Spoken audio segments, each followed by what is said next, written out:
China declares war on Bitcoin. Their reason? Not what you'd expect.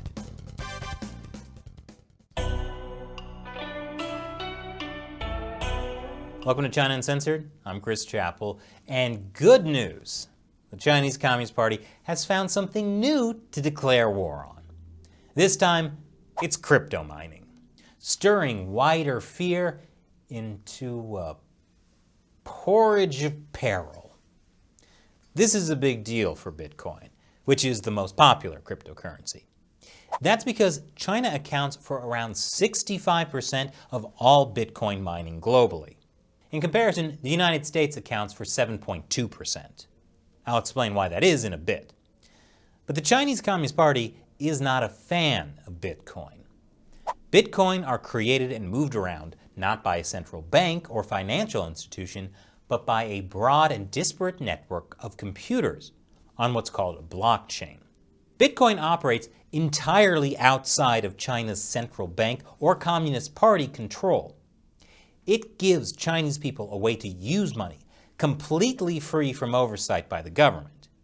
So if you're, say, a Chinese dissident, the Communist Party can make the bank freeze your savings account, but they can't freeze your Bitcoin assets.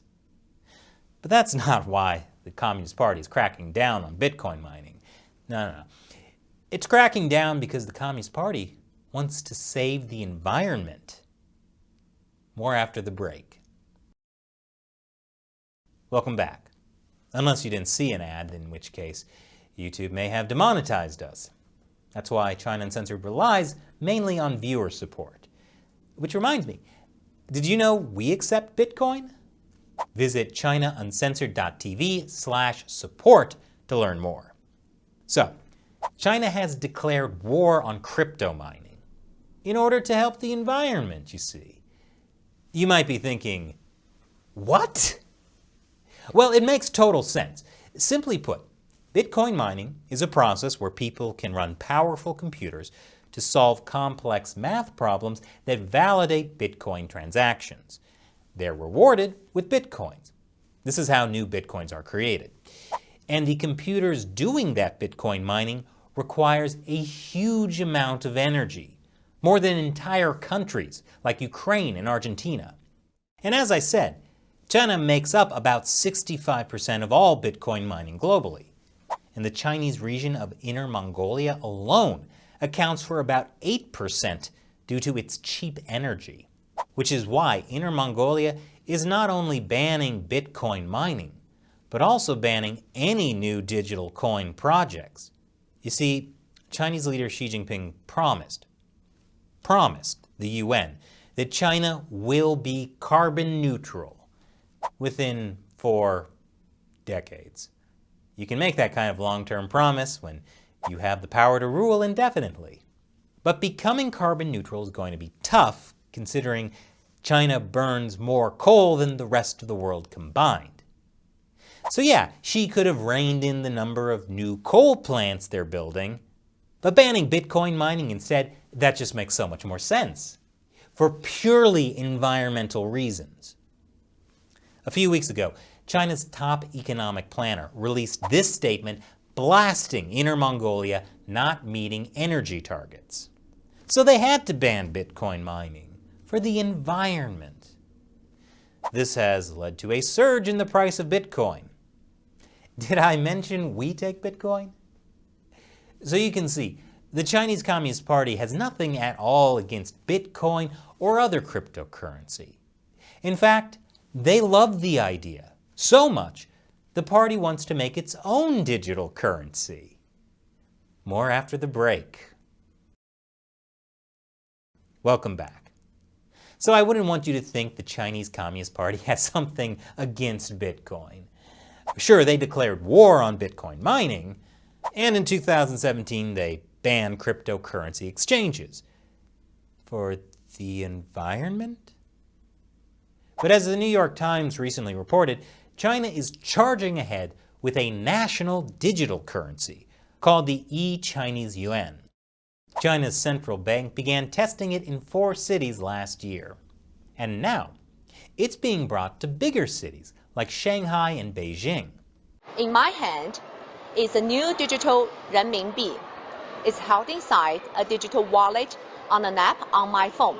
Held by Mao Zedong, who's watching you from the grave. But China's digital currency is like the anti-Bitcoin. Because while Bitcoin uses blockchain technology that keeps transactions anonymous, China's digital currency does not do that. In fact, Chinese authorities can see every transaction you make with the digital yuan. China's digital currency is not actually a cryptocurrency. Cryptocurrencies, by definition, use a decentralized system to record transactions. That keeps the records from being manipulated. But China's digital currency uses a centralized system. It's controlled by the Chinese central bank, and so ultimately, by the Chinese Communist Party itself. But it feels kind of like a cryptocurrency, so it's the same thing, right? The digital yuan could give the Chinese government more power to monitor finance flows because a digital currency system can record every transaction. It can make it easier for governments to track financial transactions to stamp out tax evasion and crack down on dissidents. Those two things definitely belong in the same sentence. And believe it or not, it gets better. It will give the central bank new powers, including novel types of monetary policy to help the economy grow. In one possibility that economists have discussed, a central bank could program its digital currency to slowly lose value so that consumers are encouraged to spend it immediately. Great! I hate wasting all my money on savings. Well, gosh, how long until we can have that in the United States? A bunch of countries are experimenting with a national digital currency, yet no major power is as far along as China. Its early moves could signal where the rest of the world goes with digital currencies. The New York Times always manages to fill me with hope. You know, the Chinese Communist Party for years has been trying to weaponize its currency and defeat the US dollar. And now, some say the digital yuan could help. But will the yuan be able to defeat the dollar as the global currency? That's a whole nother episode. Let me know in the comments below if you'd like us to do that episode. And now, it's time for me to answer a question from a member of the China Uncensored 50 Cent Army. Fans who support China Uncensored on the crowdfunding website Patreon. James Wahlberg asks, Chris, when the CCP falls, do you think China will stay a single country or split up into several smaller ones? To quote Romance of the Three Kingdoms, that which is divided must unite. That which is united must divide. First of all, James, Romance of the Three Kingdoms is one of my favorite books, and definitely my favorite of the 4 Chinese classics. I highly recommend reading it if you haven't, or at least play Dynasty Warriors. But what happens after the CCP falls is a very good question. China has existed for thousands of years.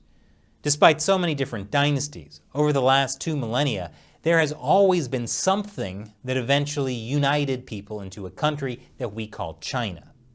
That will surely continue even after the CCP falls. However, regions like Inner Mongolia, Xinjiang, Tibet, places that have not always been historically part of China, they might become their own independent countries again. Thanks for your question, James, and thank you for watching. Once again, I'm Chris Chappell. See you next time.